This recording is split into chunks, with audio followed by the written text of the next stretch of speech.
Good morning, good afternoon, good evening to each and everyone, especially those on the other side of the world. There is no time and space between us. There is only this present moment, and we are one. Let's reflect on diary entry number 1283 for today. Often the Lord gives me interior knowledge concerning the persons I meet at the gate. One pitiable soul wanted to tell me a bit about herself.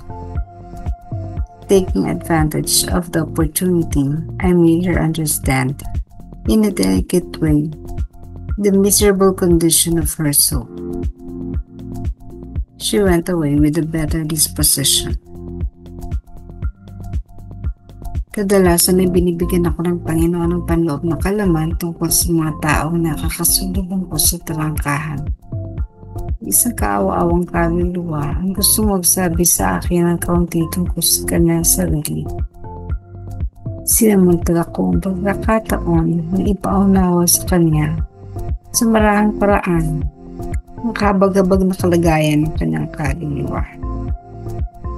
Umalis siya na may mas magandang disposisyon. Faustina is a gatekeeper. Isa yan sa trabaho niya. Magbukas ng gate, magsara ng gate, ng gatekeeper. She would meet people at the gate, passers-by ka na. And then, because she was there, she would take the opportunity to be there and talk to persons who would be passing by. O kaya ay talagang may intensyon na manatili dun sa gate. And every time she would see people there, the Lord will give her interior knowledge about that person. So imagine mo, parang ganito, no? Yung makikita siyang tao, tapos yung tao na yun dumaraan, pero hindi niya nakikita yung mismong itsura ng tao yun, kundi yung kaniyang kalooban. So she would be able to penetrate the soul of the person. Malalaman niya kung anong kalagayan ng kaluluwa. Malalaman niya kung itong kaluluwang to ay possessed, pinarurusahan, o nasa state of suffering. Marami, no?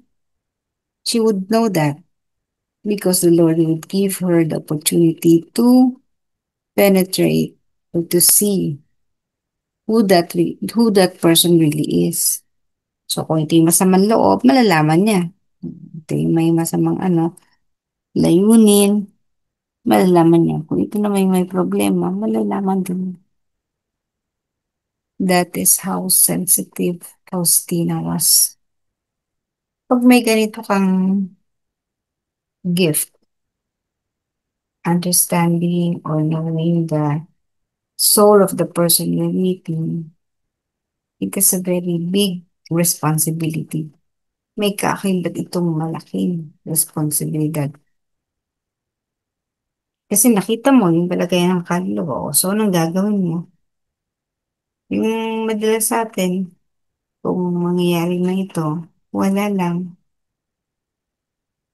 Maaaring hindi niya kausapin, maaaring hindi niya sabihin, no? Wala lang. But with Faustina,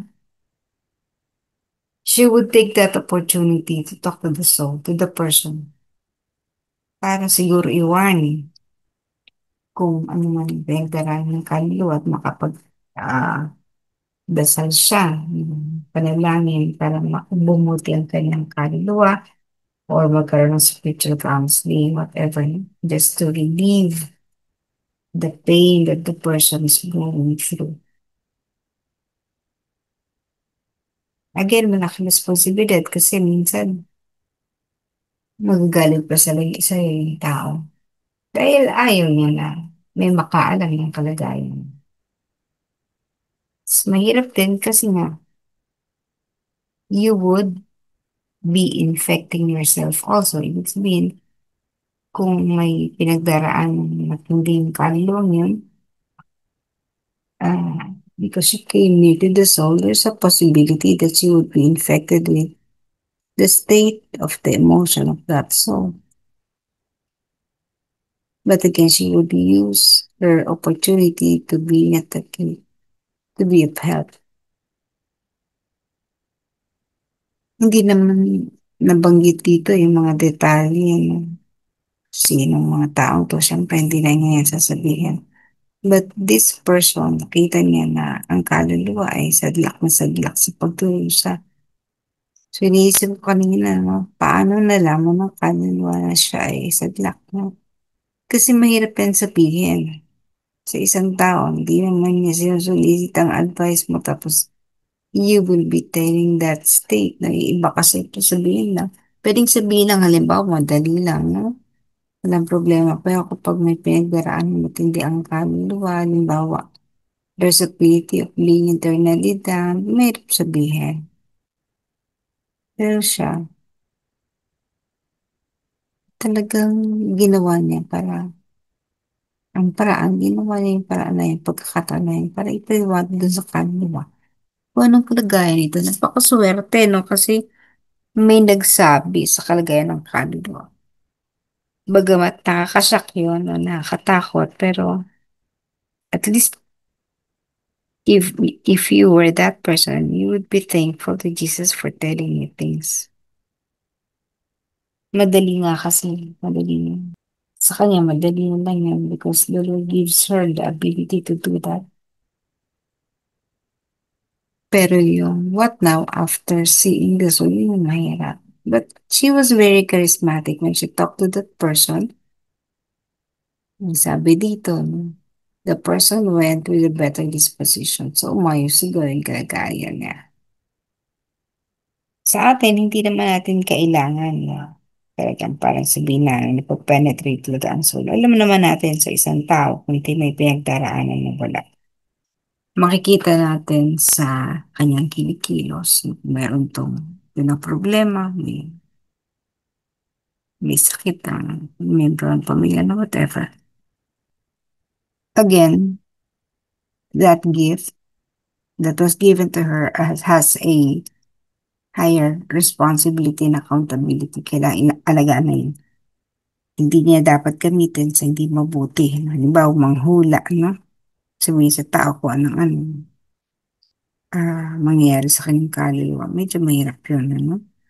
So, dapat gawin ang mabuti. If you were given that gift, you have to be responsible for that gift and never take advantage of it para magpayaman or to manipulate people, no? Palagi, ano pa rin, we're expected, if we've been experiencing that also, we are expected to display courtesy and understanding ng ganyan. It's a nice gift, no? Knowing the person in front of you, kung sino yun. Kasi maupo ka, hindi makalala yung mga katabi mo. No? But if you would be able to sense it, just like how Faustina was able to sense it, take be responsible in the next steps that you would follow. Kasi nga, it may make or break a person. At syempre, ang gugustuhin natin ay hindi yung masira yung tanging, kundi yung pangibabaw niya yung kanyang kahinaan. Ang ganun, mga gantong karanasan ni Faustina was really uh, reserved for her. May dahilan kung bakit kakaroon siya ng mga ganyang mga interior knowledge. No? And she was able to exercise mercy when she was still living. Sana maging ganun din tayo. No? At I believe kahit hindi natin 100% nakikita ang disposition ng value or kalagayan ng isang kaluluwa, I believe that tayo, alam na natin kung sino yung mga kaluluwa na nangangailangan ng ating tulong at kung paano natin sila bibigyan ng tulong.